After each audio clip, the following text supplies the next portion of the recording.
బీహార్ రాజకీయ రగడకు ఊహించని విధంగా తెరపడింది. గోడదూకుళ్లకు మారుపేరైన జేడీయూ అధినేత బీహార్ ముఖ్యమంత్రి నితీష్ కుమార్ మళ్లీ కూటమి మారారు. ఇండియా కూటమికి గుడ్ బై చెప్పి మరోసారి బీజేపీ కూటమిలోని ఎన్డీఏలోకి చేరారు.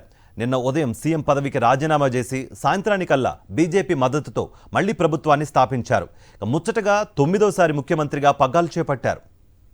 బీహార్లో నితీష్ కుమార్ ఒకే అసెంబ్లీ పదవీ కాలంలో 3వ కూటమిని మార్చి మళ్లీ అధికారాన్ని కొనసాగిస్తున్నారు. తొలుత 2020లో అసెంబ్లీ ఎన్నికల ఫలితాల తర్వాత బీజేపీ మద్దతుతో నితీష్ సీఎం అయ్యారు. జేడీయూలో చీలికకు బీజేపీ కుట్ర చేస్తోందంటూ 2022లో ఆ ప్రభుత్వాన్ని కుప్పకూల్చారు. ఆర్జేడీ, కాంగ్రెస్ వామపక్షాలతో కలిసి మహాగఠ్ బంధన్ సర్కారును ఏర్పాటు చేశారు. 18 నెలలకే దాన్ని పడదోసి తాజాగా మరోసారి ఎన్డీఏతో జతకట్టి మళ్లీ ముఖ్యమంత్రిగా పీఠమెక్కారు. ఇది నితీష్ హైడ్రామా. బీహార్ ముఖ్యమంత్రి నితీష్ కుమార్ కు అధికారమే పరమావధి. దానికోసం కూటములు మార్చడం ఆయనకు అలవాటు. ఇలా నితీష్ కుమార్ కూటములు మారటం ఇది 5వ.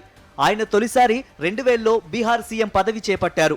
2018లో ఎన్డీఏతో 17 ఏళ్ల బంధాన్ని తెంచుకొని కాంగ్రెస్, సిపిఐ మద్దతుతో ప్రభుత్వాన్ని నిలబెట్టుకున్నారు.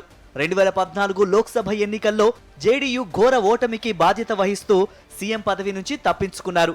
కానీ 2015లో ఆర్జేడీ, కాంగ్రెస్లతో కలిసి పోటీ చేసి మళ్లీ ముఖ్యమంత్రి అయ్యారు. ఆ తర్వాత 2017లో తిరిగి ఎన్డీఏ గూటికి వచ్చి 2022 దాకా అందులో కొనసాగారు. నితీష్ కుమార్ కు సీఎం కుర్చీలాటలో 2 కూటములను తనకు అనుకూలంగా వాడుకుంటూ తన పదవిని కాపాడుకుంటున్నారు. తాజాగా నితీష్ తీసుకున్న నిర్ణయం ఇండియా కూటమికి చావు దెబ్బ తీసింది. ఎన్డీఏ కూటమి మరోసారి బలోపేతమైంది. అయితే దేశవ్యాప్తంగా నితీష్ కుమార్ చర్యలపై సామాజిక మాధ్యమాల్లో కామెంట్స్ రావడంతో మళ్లీ కూటమి మార్చనని స్పష్టం చేశారు.